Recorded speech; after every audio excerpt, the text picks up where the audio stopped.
I gave that company 30 solid years, working with all my heart and effort devoted to every project. No one handled more projects than I did. But promotions? Never once had my name on the list. Blame though, blame found me every single time something went wrong. Every key position in our department was locked down by the boss's relatives. They treated the place like their family playground, and if you so much as stood in the way of their money train, they'd gang up and shut you down. Naturally, I was the first one they pushed out. I went straight to the boss to ask for an explanation. He had the nerve to look me dead in the eye and say, "Sarah, you're getting older. You just don't have the stamina anymore." Then he had the audacity to suggest I retire early, as if it were my idea.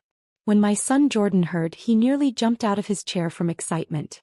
"Mom, come work with me," he said, grinning like he'd just won the lottery. So I did. I left that company behind and joined Jordan's team. Only then did Steve, my previous boss, realize the person he kicked out was the backbone holding the place together.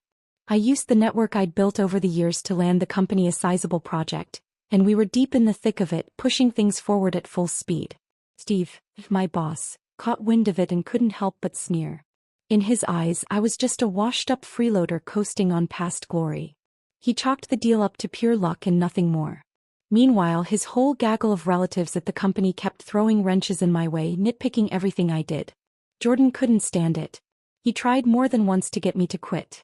"Mom, that place doesn't deserve you. You've given them enough." But I did the math. Between the pension, severance, and healthcare coverage, I was looking at tens of thousands of dollars. I gritted my teeth and told myself I'd hang on just 6 more months. Turns out I didn't even get that long. Steve's secretary, who was, let's be honest, more like his mistress, was actually the daughter of a distant cousin. She was maybe 27, 28. To secure my position for herself, she took it upon herself to comb through my compensation package. Then, all sweet smiles, she gently suggested to Steve that keeping me on was a financial mistake. From that moment on, Steve turned ruthless. Overtime became my new normal. Weekends? Gone. My paycheck? Suddenly always processing. I knew exactly what he was doing, trying to push me out without firing me. But I had my eye on the money. If there was anything I was owed, I was going to get it. So I kept my head down and endured. This man who'd worked beside me for 30 years, who I'd once called a friend, was now a stranger. Ever since he got involved with that secretary, it was like he'd been replaced. She whispered in his ear every other day, and Steve actually started calling me out in front of everyone during meetings, blowing small errors way out of proportion. His relatives, who'd always resented how much I made, saw which way the wind was blowing and pounced. They banded together to make my life hell. Delays, blame games, sabotaging my work. A straightforward project got completely derailed. In the end, it failed. The company took a loss of nearly $40,000. Steve exploded. He dragged me into his office and laid into me. "Sarah, what the hell is going on with you?" he shouted. "Are you so old now you can't even manage a basic project?" I kept my voice steady and tried to explain. "Steve, this isn't on me. The team's refusing to follow." I didn't even finish the sentence. He suddenly grabbed a folder from his desk and hurled it at my face. I wasn't expecting him to actually lash out, so I didn't move. The sharp corner of the folder caught me right on the forehead, tearing the skin. A hot sting shot through me as blood started running down my face. I reached up and touched it. My fingers came back soaked in red. But it wasn't the pain that stunned me. It was the shock. Steve had laid hands on me. 30 years. 30 years of working side by side. And this is how he ended it. His expression shifted just for a second. Maybe guilt. Maybe not. Whatever flicker crossed his face, it vanished fast. He looked at me coldly. "Go get that taken care of at the clinic. And by 8 a.m. tomorrow, I want a recovery plan on my desk. If not, well, you know what that means." So that's it. That's how he cuts me loose. I fought off the dizziness, walked to the nearest urgent care, got the gash cleaned up and bandaged, then made my way home, unsteady but upright. I'm 59 this year, just 7 years shy of retirement. From the day I joined Steve's company at 29, all the way to today, it's been 30 years. That company was more than just my job. It was the bulk of my life. Back then, Steve handled the business and I managed operations. We started in a cramped little office and built an entire department line by line, side by side. But everything changed 2 years ago, right after he got involved with that secretary. I remember her. Vanessa, the niece of one of Steve's distant cousins. Always dressed like she was hosting an awards show, eyes that scanned you up and down like you were on display. There was a 36-year age gap between her and Steve. And that gap didn't make him keep his distance. It made him lose his damn mind. That girl wasn't just a pretty face. She had strategy. She wrapped Steve around her little finger and, before long, stuffed the company with her entire extended family. The result? Pure chaos. The place was a mess. Leadership fell apart. Efficiency tanked. The old team, the ones who built this place with me, started quitting one by one. They couldn't take the dysfunction. But it's brutal out there right now. If you're over a certain age, quitting basically means you're out of work for good. Watching those old teammates walk away gutted me. I wanted to stop them, but there was nothing I could do. Thankfully, my son Jordan had built up his own engineering firm these past few years. By sheer grit, not connections. I sent my old crew his way, helped them get back on their feet. And now, with everyone gone, I was the last one left holding the bag in this sinking ship. I started to wonder, maybe it was time for me to go too. That night, I stood on my porch with my hand on the doorknob, but I couldn't bring myself to open the door. Instead, I called Steve. He picked up quickly. The pounding thump of electronic music and a mix of male shouting and high-pitched laughter flooded through the line. No question, he was in some nightclub or bar. I tried to keep my voice steady. "Steve, can you step somewhere quieter? We need to talk." There was a pause, then he dropped his voice. "I'm in the restroom." "What is it? You want money for your medical bill? Fine. I'll deduct it from your salary." I let out a bitter laugh and took a long, deep breath. "Steve, we've worked together for 3 decades. Don't tell me none of that meant anything to you. Did you forget who mortgaged their house when the company hit that funding crisis? Who stood by you when even your own family said to let it collapse?" His voice turned ice cold. "Sarah, I remember. And I paid you back every cent, didn't I? I didn't short you a dime. If you're trying to guilt-trip me with old history, forget it. This is a business. We don't run on emotions, we run on performance. You blew a basic project. You should have been gone already." My chest tightened. I fought to hold it together. "You really feel no shame? Your secretary's relatives don't lift a finger and collect paychecks. I've carried every project for 2 years. I worked through Thanksgiving." He didn't even flinch. His voice got colder. "Doesn't matter. That failed project lost us over $40,000. That comes out of your paycheck. If that's not enough, you'll cover the rest personally. Your problem." Then I heard it, a syrupy, flirtatious voice in the background. "Babe, why are you still on the phone with that old lady? Come back, I'm waiting for you." The line went dead. I stood there on the porch, staring into the dark. I truly didn't expect Steve to be this heartless. When I walked through the door, Jordan took one look at the bandage on my forehead and his face darkened instantly, fury flashing in his eyes. "Mom, what the hell happened to you?" I let out a sigh and gave him a brief rundown of what had gone down. The second I finished, he rolled up his sleeves and stormed toward the door. I rushed to block him. "Where do you think you're going?" "To beat the crap out of that bastard," he shouted, livid. "He laid hands on you?" I held him back, refusing to let go. "Calm down. I'm too old for this kind of drama." Then I said, "I've made up my mind. I'm handing in my resignation tomorrow." He blinked, stunned for a moment.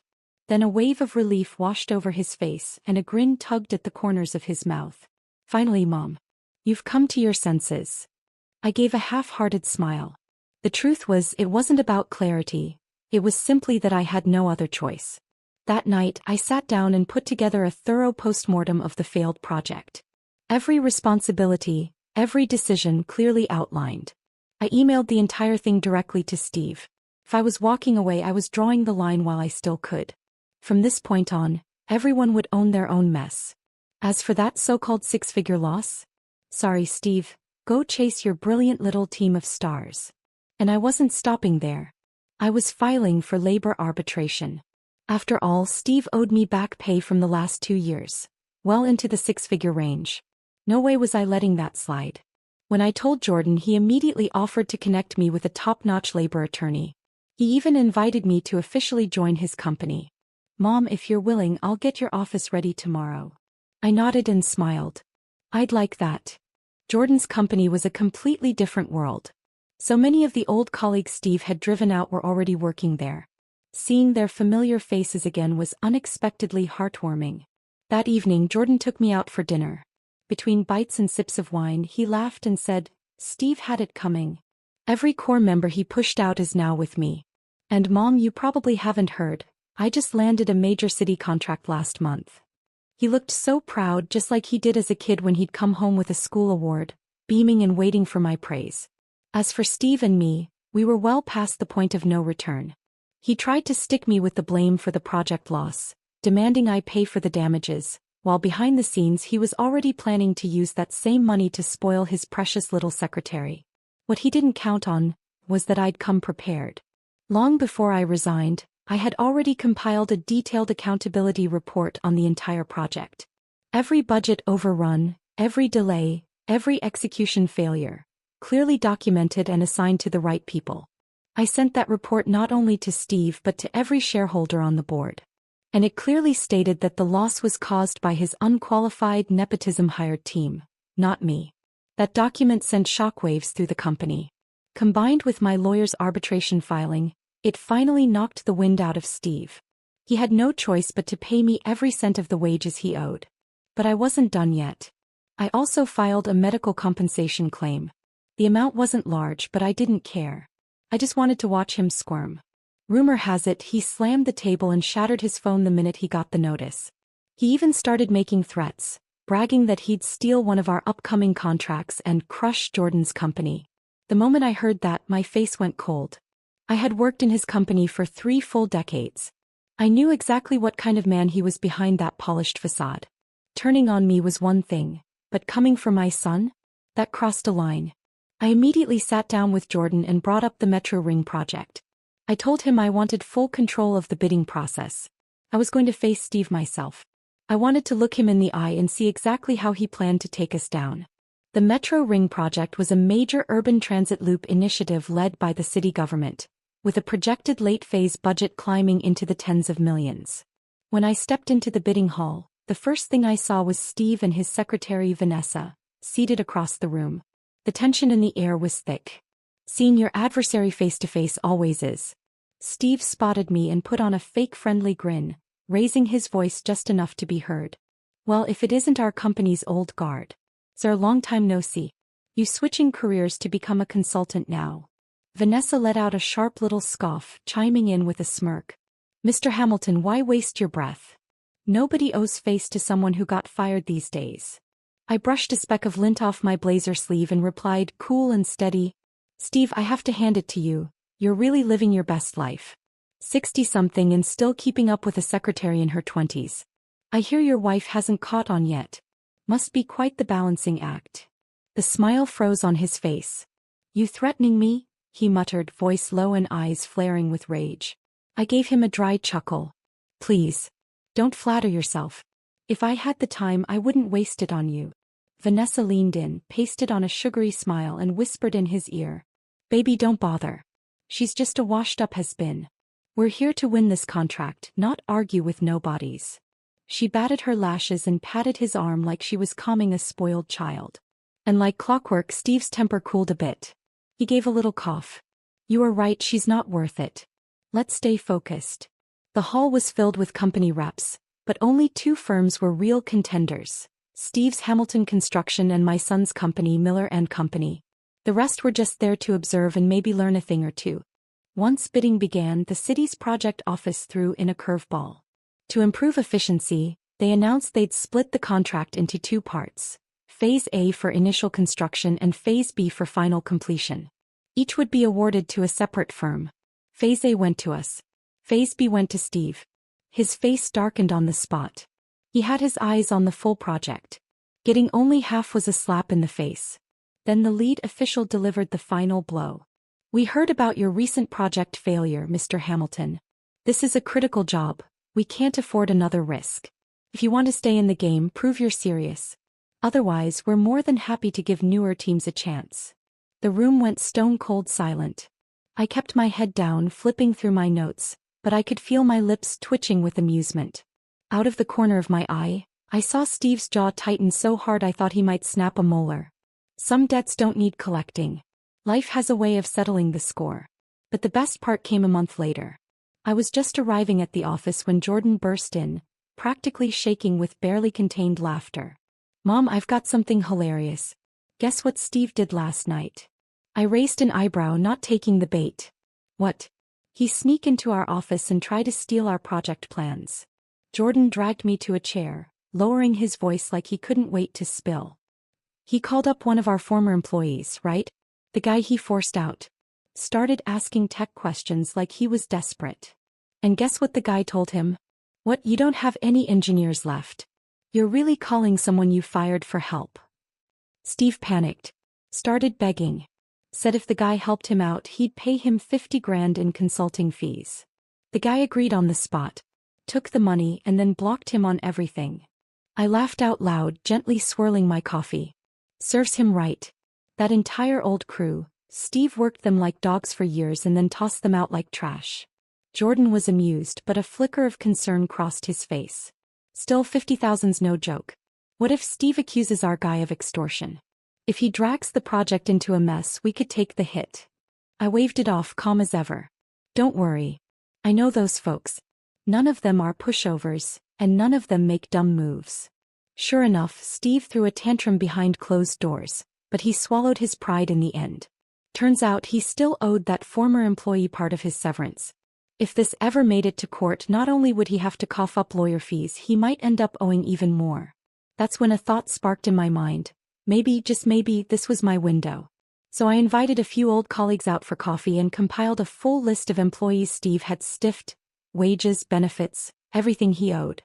I fronted the initial legal fees and everyone else chipped in to cover the rest. Together we filed the lawsuit. The moment I brought it up, people were all in, both hands raised in support. Everyone knew the kind of man Steve was. Years ago, some still held back out of loyalty or fear. No, he was a pariah. A walking scandal people couldn't wait to bring down. While our firm was full steam ahead on the new project, Steve's world was unraveling fast. He was dodging court dates and scrambling to find outside help to fill the gaping holes left by his so-called team. The relatives he'd pulled in through family ties? They were fine sipping lattes and posing for selfies in the office, but ask them to draft a proposal or run a technical audit. Might as well have asked a chicken to pole dance. But truthfully, even all of that wasn't enough to satisfy me. Then it hit me, Melody. Steve's wife. I couldn't stop thinking about the way he'd nearly lost it when I jabbed him about still dating a 20-something secretary during the bid meeting. That look on his face had stayed with me, and that gave me an idea. I reached out to Melody Hamilton, Steve's one and only legal wife. To be honest, when I saw her again, I wasn't entirely ready for it. All these years later, she hadn't changed one bit. Still carried herself with that same quiet power. She had to be close to 60, dressed in a tailored black dress with a crisp white shirt. Her cropped silver-gray hair made her look effortlessly sharp. The moment she stepped into the cafe, the whole place seemed to hush. She sat down across from me, her voice steady. "Sarah, what made you reach out? It's been, what, years since we last spoke?" I nodded. "Yeah. Not since you stepped back from the company." Her expression tightened ever so slightly. "So why now? What is it you want from me?" I gave a calm smile and slid my phone across the table. "Relax, Melody. I'm not here to stir trouble. Just wanted to show you something. Everything I need to say is right here." She hesitated, then tapped the screen. Image after image flashed by. Screenshots of messages, photos of Steve and Vanessa meeting up in secret, credit card records, receipts. I waited, expecting at least a flicker of outrage. But Melody? She didn't flinch. Her eyes scanned the screen with cool detachment. There was some surprise, maybe even a flicker of disdain, but not the shock, the humiliation, or the fury I thought I'd see. She locked the phone, handed it back, and said flatly, "So, you brought me here just to show me that?" Her reaction threw me. I hesitated. "Well, not just that." But she cut me off, tone cool and clipped. "Whatever Steve's doing out there is his business. It has nothing to do with me." It wasn't indifference, it was something colder. A woman who'd already braved the worst and come out frozen. When I married him, Sarah, I already knew this day would come. None of this surprises me.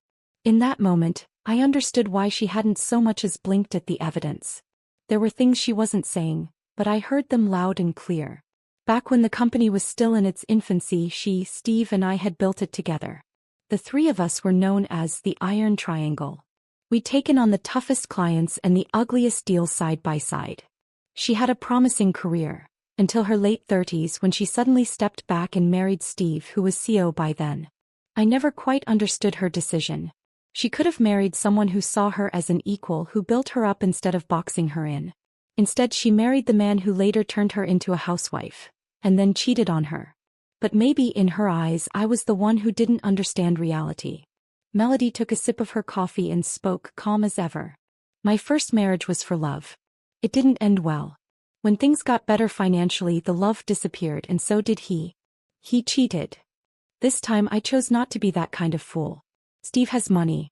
I married him for stability. As long as the direct deposits hit my account every month, I don't care if he keeps a mistress, or 8. I nodded slowly, strangely impressed by her clarity. You're honest. And practical. But her next sentence made the air go still. Only fools get used as weapons, right? My heart skipped. Before I could respond, she put her cup down and continued. I've heard the stories. About the failed project. About you poaching his staff for your son's company. And now you're here, what? Hoping I'll flip the table, storm his office, burn it all down with him inside. She smiled faintly, shaking her head. Sarah, I'm not the kind of woman who lets feelings drag her around. Steve's my husband. I may not love him anymore, but we're tied together. You think I'd help you ruin him? I opened my mouth, unsure of what I even meant to say, but she was already standing. She pulled a silk handkerchief from her bag and dabbed her hands. Looks like you came to the wrong woman, Sarah. Then, without another word, she picked up her glass and slowly tipped it forward, pouring half a cup of ice water right onto the table in front of me. It splashed up, soaking the sleeve of my blouse. I sat there in silence, watching her walk away. And I realized, sometimes it's not about right or wrong. It's about direction. Melody and I were never walking the same path. She chose security over emotion. She placed her bet on a life that wouldn't change too much. Maybe I needed to respect that. Even if I'd never make that choice myself. Even though Melody turned down my offer to team up, I wasn't about to back down. That little voice inside me came knocking again. Why not start something of my own? So I did. Right after meeting Melody, I threw myself into the project. If I wanted to go head-to-head with Steve, the most direct way was to finish our company's portion of the contract flawlessly and ahead of schedule. Show the whole industry who the real professionals were. Steve's company by then was practically a hollow shell. That last failed job had already scorched his reputation. If this one collapsed too, there wouldn't be much left of Hamilton Construction. Jordan and I, along with our veteran team, worked around the clock. We revised blueprints, rebuilt models, polished every detail. When we submitted the final version to the city's review board, they barely requested any changes. Just a stamp of approval and the green light to break ground. Our firm had been awarded Phase A, the initial leg of the Metro Ring project. We hit every milestone on time, exceeded expectations and earned glowing reviews from the city. Then came Phase B, Steve's half. 3 months in, the city had already sent multiple warnings. But Steve's side had yet to deliver anything meaningful. Half his technical team had walked out. He couldn't afford to hire replacements. And when he tried crawling back to the old crew, they bled him for consulting fees and ghosted him the moment the check cleared. He outsourced what he could, but that only led to more headaches, and then Melody lost her patience. Word got around that she stormed into his office unannounced, threw a folder of receipts in his face, and with ice in her voice said, "Every dollar you spent on that girl, I want it back. Or I'll tell your entire family exactly what you've been doing." Steve was cornered. And Vanessa wasn't just some side fling. She was his distant cousin's daughter. Not immediate family, but close enough that if this scandal exploded, it wouldn't just wreck Steve's name. It could drag that entire branch of the family through the mud. And that cousin? A woman known for her venom. She'd make Steve pay, if not in cash then in blood. So now he was juggling a failing project, a crumbling relationship, legal battles, public image fallout and financial collapse. All in under 90 days. He was unraveling. But above all, the biggest threat was still the project. If he couldn't deliver Phase B, it wasn't just a breach of contract fine. His company's reputation would tank, and in this town reputation is everything. No one hires a sinking ship. And when a giant falls, the vacuum left behind turns into a feeding frenzy. There are no permanent winners in business. No eternal allies. I watched it all unfold, and for once I didn't feel the urge to twist the knife. Instead, I remembered what Melody told me. Sometimes when one person burns, the whole forest catches fire. If Steve went down, sure, we'd look like the victor. But long-term, taking out a familiar flailing rival might just open the door for someone younger, hungrier, and far more ruthless. So I took the thought to Jordan. His reaction was immediate. You're saying we help Steve? Mom, have you forgotten what he did to you? The unpaid overtime, the missing paychecks, the way he scapegoated you? He hit you. You want to help that man. This is our shot. If he fails this project, we can step in and take over. We could control the entire metro ring. His voice got louder, faster, like he was seeing the victory banner already unfurled. I let him finish, then said quietly, "You're still too young. This industry is too big for one person to swallow. The reason you've made it this far is because of the team backing you, your uncles, your mentors. And let's not forget, most of them were once Steve's people. We won't be top dog forever. Sooner or later, someone else will replace us. One wave after another. You crush Steve now, and the next Steve will rise, maybe younger, faster, stronger. Can you afford to bet on what kind of opponent that'll be?" Jordan went silent, his brows drawing tight. I pressed on. Better to keep a weak, familiar rival alive. Let him stay in the race, struggling to stay afloat while we quietly grow stronger. We take our time, expand slowly, strategically, until one day we've absorbed the whole market without anyone noticing. Blowing it all up now? That'll only cause chaos. And in chaos, anyone can rise. He finally looked up, eyes steadier. So what you're saying is, we use Steve like a decoy? Let him shield us while we grow behind the curtain? I smiled. Exactly. You've got it. That's called using your enemy. Remember, winning a single battle is easy. But to stay on top? That takes strategy. Jordan stood, walked over to the window and stared out for a few seconds. When he turned back around, his voice had lost its fire, but gained something sharper. I get it now. We're not helping him because we're kind. We're helping him because we know how the game is played. Exactly. I gave him a thumbs up. We'll still earn our bonuses. We'll gain goodwill. And most importantly, we'll build a reputation as a company people want to work with. United, professional, reliable. Tell me who wouldn't want to partner with a team like that. That night, Jordan called in a few of our lead engineers for an emergency meeting. We spent 2 hours around the table, going over feasibility, mapping out risks, assigning responsibilities. Every detail was scrutinized, every possibility debated. In the end, it was unanimous. We'd step in and help Steve wrap up Phase B. The next morning, I called him myself. The moment he picked up, he let out a long, defeated sigh. "Sarah, here to rub it in? Don't worry. I'm already prepping to shut the whole place down." I gave a quiet laugh. "Not so fast. I've got a proposal, something I think you'll want to hear." There was silence on the line. Then came the sound of disbelief cracking into hope. "You're serious? You're willing to help me?" "We are," I said calmly. "But don't mistake this for charity." "Of course. Name your terms." I could hear him nodding frantically through the receiver, and the corners of my mouth lifted. This wasn't just about bailing him out, it was about taking the wheel. Once the new terms were locked in, we shifted gears and moved into the final sprint. On paper, we were just assisting with Phase B, but in truth we were quietly taking the lead. When the city finally learned that our firm had partnered with Steve's to complete the full Metro Ring project, their reaction was one of surprised approval. They'd expected a corporate bloodbath, a winner-takes-all outcome.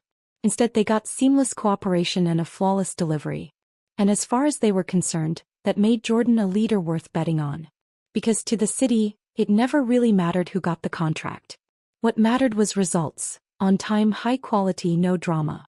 When the project wrapped, Steve's company managed to scrape through what could have been its final chapter. But his personal storm? Far from over. Melody showed up at his office unannounced and slammed a binder onto his desk. The ledger was detailed and brutal. Every dollar he'd spent on Vanessa, every frivolous expense traced and printed. She gave him 2 options. Either transfer half the company's shares to her, Or cough up every cent he'd wasted on his mistress and clean house. Relatives, friends, all of them out. Steve was shaking with fury, but he had no leverage. He knew if Melody took this public, the company's already battered image would collapse completely. In the end, he caved. Quietly, he signed over 50% of the company to her. He even drafted a new will. The business would go to their son. And with us pulling the arbitration request, Steve managed, barely, to patch up the gaping holes. Maybe it was the first time in months he could breathe. He even invited us to a formal dinner to celebrate and show his gratitude. But I didn't go. I hadn't forgotten what he did. Not the late nights he forced on me. Not the unpaid wages. Not the public humiliation. Not the day he threw a file folder at my face. I helped him because it helped me and it helped my son. Not because I forgave him. If it hadn't been the smarter move, I would have gladly watched his company crash and burn, right there on the Metro Ring job. A few weeks after the project ended, the city issued another tender, bigger than the last, with even more funding and visibility. This time we were the lead contractor. Steve's firm? A secondary partner. We got the meat. He got the scraps.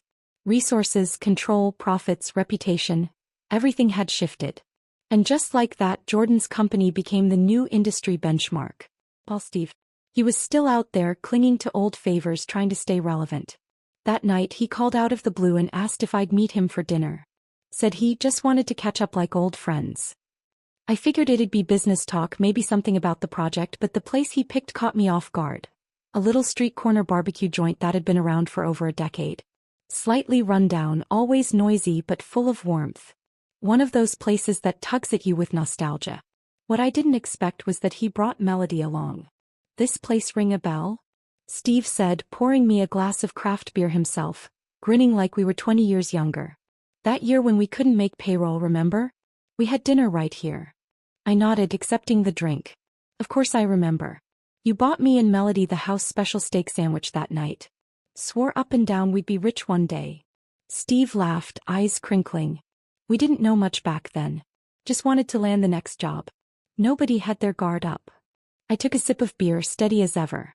You can thank your lovely secretary for changing that. If she hadn't spent her days rallying your relatives to push me out, I might never have left. He rushed to agree, nodding furiously. You're right. Absolutely right, Sarah. I'm sorry, here, this one's on me. He tossed back his glass in a single gulp, holding it upside down like a kid trying to prove he really did it. He could be a complete fool sometimes. I raised my glass with a wry smile. To friendship. Melody, seated beside me, watched us toast in silence. Her face was unreadable, somewhere between reflective and restrained. Then, just as things started to feel oddly civil, Steve abruptly stood up and blurted, I forgot to feed the dog. He turned to Melody, eyes wide with mock urgency. Honey, you stay and catch up with Sarah. I've got to go take care of the pup. I blinked. Since when do you have a dog? But he was already brushing off my hand and backing away with a grin, making a hasty exit without looking back. I was still trying to figure out what kind of stunt he was pulling when Melody scooted her chair just a little closer. She held her wine glass gracefully, the tilt of her posture calm and composed, but there was a sharpness in her gaze I didn't miss. She took a sip, then set the glass down with deliberate care. Jordan's doing well. He's a smart young man. I turned toward her but didn't respond. Our company's grown fast, she added, watching me carefully. I stayed quiet. She paused, then continued, he's got your decisiveness and a younger generation's drive. I finally replied, voice neutral. So this dinner was to compliment my son? She shook her head. No. I came to talk business. Her eyes met mine directly. You can see it as clearly as I can. Steve's running on fumes. He acts like this is a partnership, but he's scrambling to regain control. The truth is he can't even lead his own son. Then she said plainly, I'm not going to watch him drag the company into the ground. And I won't let my son end up broke because of it. I raised a brow. So you want me to go easy on him? No, she said, her voice even. I want you to consider forming a joint division. One led by both our sons, Jordan taking the lead, my son working alongside him. I'll make sure Steve stays out of it. I didn't answer right away. I picked up my water glass and took a slow sip.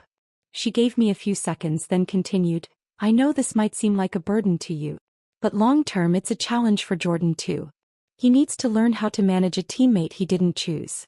How to balance resources. How to navigate real friction. I set the glass down quietly. My voice was low but direct. This sounds a lot more like you looking for a safety net for your own son. She didn't flinch. Half of it, yes. But I'm not asking you to hand him your company. I'm just trying to keep him from getting shut out of the market completely. I looked at her. And your company?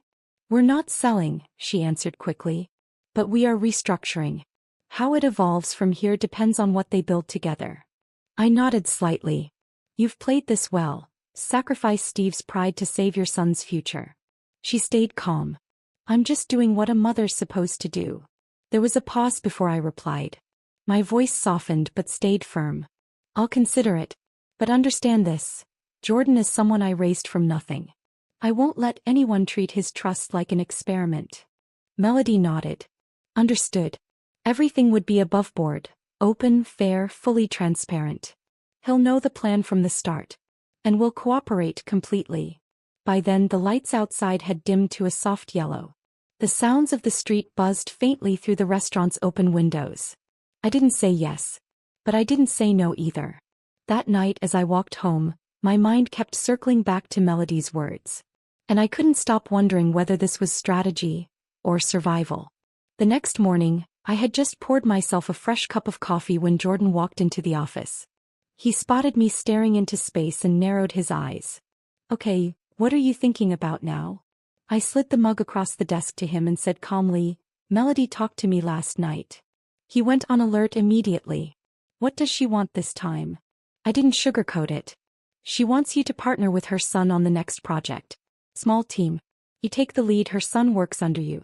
She says she'll stay on the sidelines, just keep an eye on things. Jordan frowned on the spot. Is she kidding? What can he even do? I'm already stretched thin managing my own crew. You expect me to babysit her son's feelings too? I gave a soft laugh and didn't respond right away. He pressed on. Mom, you didn't say yes to this, did you? I looked him in the eye. No, I didn't. But I do want you to hear it out. He looked genuinely confused. Hear what exactly? Our company's just finding its footing. Why should we hand out chances to someone who hasn't earned them? Her son's got no track record, no connections. What's he bringing to the table? Competition. I leaned back in my chair and spoke gently. Did it ever occur to you that this isn't about the project? It's about giving her son a future that won't collapse under him. That's her problem, he said bluntly. I nodded. It is. But you also need to think bigger. How long do you plan to win by pushing others out? Jordan still looked puzzled. What are you getting at? So I laid it out. She came to us because she knows Steve's finished. And because she knows you've got what it takes. But don't get too comfortable. There are others out there younger than you, hungrier than you, and willing to burn twice as hard. Right now we're winning because we're solid. Not because we're irreplaceable. He took a sip of coffee, quieter now. I continued, if you bring her son into the team but you're still leading the show, then you get real practice managing a team, setting structure, holding people accountable. Not every partnership is dead weight. Some are trial runs. Some are how you learn to lead. He set his mug down and finally asked, so you want me to take him on as a test? See if I can actually manage a group instead of just driving a project by myself. I nodded. That's when leadership really starts. It's not about doing the job. It's about building the people who can. He went quiet again, then sighed. All right, we'll give it a shot. But I'm telling you now, if he slacks off, I'm not babysitting him. I smiled. That's exactly the mindset you need. That evening, Jordan called a quick meeting with the tech leads. He laid out the plan for the joint team. Clear, direct, no fluff. His rule was simple. We lead. They support. Anyone who shows up ready to work will get a real shot to stay. And in that moment, watching him speak with calm authority, setting the tone not just for one job but for a culture, I knew he was starting to grow into something more. He wasn't just running a project anymore. He was learning how to build a legacy. The first few days after the joint project team launched, the office was buzzing. Jordan had laid everything out in advance. Who did what, when things were due, who was assigned to the site, who handled communications. Everything was mapped out down to the hour. Steve's company sent over their team on schedule. 3 people, all seemingly professional and polite. But the one who stood out unmistakably was his son, Kevin. He walked in that morning in a flashy suit, dragging a giant rolling suitcase behind him. Before even greeting anyone, he stopped in the hallway to snap a selfie and posted it to his socials with the caption, "New beginnings." A few of our senior staff watching from their desks rolled their eyes so hard you could hear it. At the first team meeting, Jordan ran things tight. He didn't waste words, but his pace was brisk and his directions sharp. When he got to Kevin's part, he looked him square in the eye. "You'll start by coordinating with the materials team and the site crew. Learn the process. I want a complete inventory list from you by the end of the month." Kevin didn't hide his annoyance. "I thought I was here for more than just grunt work." Jordan didn't even look up. He simply moved on with the meeting. Afterward, Kevin was in the break room stirring his coffee and grumbling just loud enough. "So I'm the office errand boy now?" One of his teammates nudged him gently. "Keep your voice down. Things move fast here, and if you screw up, not even your mom can cover for you." Kevin didn't reply, but that afternoon when he turned in his first materials list, it wasn't even half a page long. Jordan flipped through it, then handed it back without raising his voice. "Take it back and redo it. This job's not as easy as it looks." Kevin took the paper and stormed off, jaw tight and face dark. I happened to be upstairs near the window and saw the whole thing. He came out of the meeting room with fire in his eyes, lips pressed in a tight line. Meanwhile, Jordan stayed put, calmly sorting through files like nothing had happened. After just 1 week, Kevin was already cracking. He had a list of complaints. He had to do everything. He had to learn everything. No one cared about his opinions in meetings. The work assignments. Always the grunt stuff. Site visits, report rewrites, logistics runs. To him it felt like one long setup. That Friday, just before close of day, he called Melody and asked her to meet. They sat at a cafe for almost 2 hours. "Mom, he doesn't respect me," Kevin said, trying to keep his voice low but seething. "He treats me like some intern. Sends me out for field checks, piles me with boring tasks, and then calls me out in front of the whole team." Melody didn't say anything. Kevin kept going. "Didn't you say this would be a growth opportunity? That I'd get to show what I can do? He's just waiting for me to mess up so he can push me out." He leaned in, voice rising. "Mom, aren't you going to step in? Say something." Melody let out a long sigh. "Kevin, you're my son. I'll always be in your corner. But right now you're working at someone else's company. And if you don't follow their rules, you won't last." Kevin froze, clearly not expecting her to take that line. His face dropped. "What are you saying?" "I'm saying," she said evenly, "maybe it's time you learned to adapt, instead of expecting everyone else to bend around you." Her tone wasn't harsh, but it was firm. Honest. Kevin stared at her for a moment, then scoffed, stood up and walked out, leaving his coffee untouched on the table. That evening, Melody couldn't quite shake her worry. She knew her son's temperament. Impatient, prideful, easily set off. And if he ended up challenging Jordan outright, it could mean the end of their partnership before it even began. So the next morning she showed up at the office in person, saying she was just there to check on the project team's progress. She stood quietly in the doorway of the joint project office. Inside, Jordan was briefing the team, cool and focused. Kevin was off in the corner, arms crossed, silent and stiff.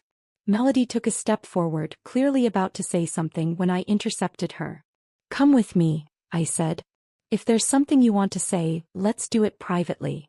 Once we were in my office and she'd barely settled into the chair, I got straight to the point. "You're here to speak up for your son, aren't you?" She froze for a second, caught off guard. "It's not about defending him," she said carefully.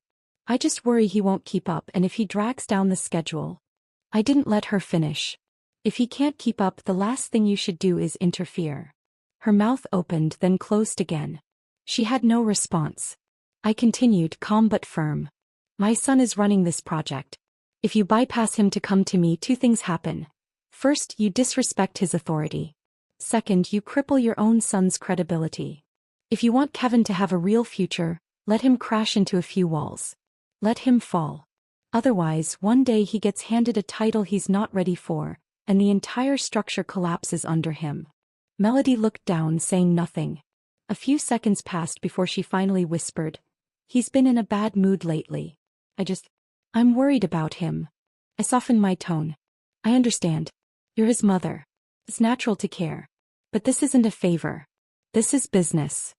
You can love him, but you can't shield him from growth. She looked up, and for the first time, I saw a flicker of agreement in her eyes. I won't step in again, she said quietly. Let the project go forward as planned. If he makes it through, he's earned it. If not, then it's a lesson he needed. I nodded. That was all I needed to hear. For now, the issue was settled. But deep down, I knew this wasn't over. Kevin wasn't the type to fade quietly into the background. If he felt boxed in, he'd create his own stage. And people like that, they're most dangerous when they try to prove something, because that's when they tend to make the worst decisions. In the final stretch of the project, trouble hit, just like I'd feared. And it was Kevin. Trying to prove himself, he went off script and changed the supplier contract at a critical stage without approval. The result? Delays, material mismatches, and a near disaster that almost brought the whole build to a halt. Jordan found out and didn't waste a second. He grabbed his team and pulled 3 all-nighters in a row, working non-stop to reverse the damage. He didn't sleep, didn't complain, just kept pushing forward, directing every inch of the site himself until it was back on track. When the last brick was laid and the inspection came back clean, I stood at the edge of the construction zone and looked at him, drenched in sweat, shirt clinging to his back, eyes sharp with exhaustion. I couldn't describe the feeling. Pride maybe. Relief. Something deeper. The project was done. Against all odds, it had been delivered, and the result was beyond expectations. The city reps were thrilled. Right there on site, Jordan signed the next contract. Bigger, bolder, more complex. Kevin, on the other hand, was removed from the team. Quietly, completely. Melody didn't argue. She brought him into my office herself, calm and composed. My son, she said, isn't built for this path. She looked me in the eye, voice barely above a whisper. Your son won. I shook my head. This wasn't about winning or losing. He was just ready. Melody nodded slowly. I'll find him another direction. He won't get in your way again. When she left, she carried no bitterness, just offered a simple goodbye. Thank you. I watched her walk out and felt something shift inside me. Some battles don't need to be fought to know who's standing at the end. That was the moment I made my decision. I retired. I stepped away from the projects, the budgets, the personnel decisions. And I stopped guiding Jordan's hand. He sat with me in the office for a long time, silent. Finally, he asked, Mom, you're really not going to help me anymore? I smiled. Sweetheart, you've grown faster than I ever expected. I could stay another few years, sure, but there's no need. He looked down and let out a quiet laugh. Half relief, half something like hesitation. That evening, for the first time, he invited me to the celebration party the younger team was throwing. I stood near the back of the room watching him take the stage. He introduced the team, thanked the clients, cracked a few jokes. He was confident. Warm. He knew exactly what he was doing. Someone beside me leaned in and said, Your son's impressive. I smiled. Yeah. He really is. When the event wound down, Jordan walked over and clinked his glass gently against mine. Mom, he said, do you feel at peace now? I nodded. I do. You've become someone people can count on. He paused. And you? I looked at him, my voice soft. I can finally let go. He smiled. So what now? What are you going to do? I thought for a moment. Buy some flowers. Maybe adopt a cat. Do the things I love. The rest is yours. He raised his glass a little higher, serious now. Thank you, Mom, for getting me here. I didn't respond with words. Just touched my glass to his one last time and turned toward the exit. The night air was cool and quiet against my skin. I knew in that moment that the hardest battle of my life had nothing to do with Steve or the people who tried to block my path. It was with myself. But finally, I could exhale.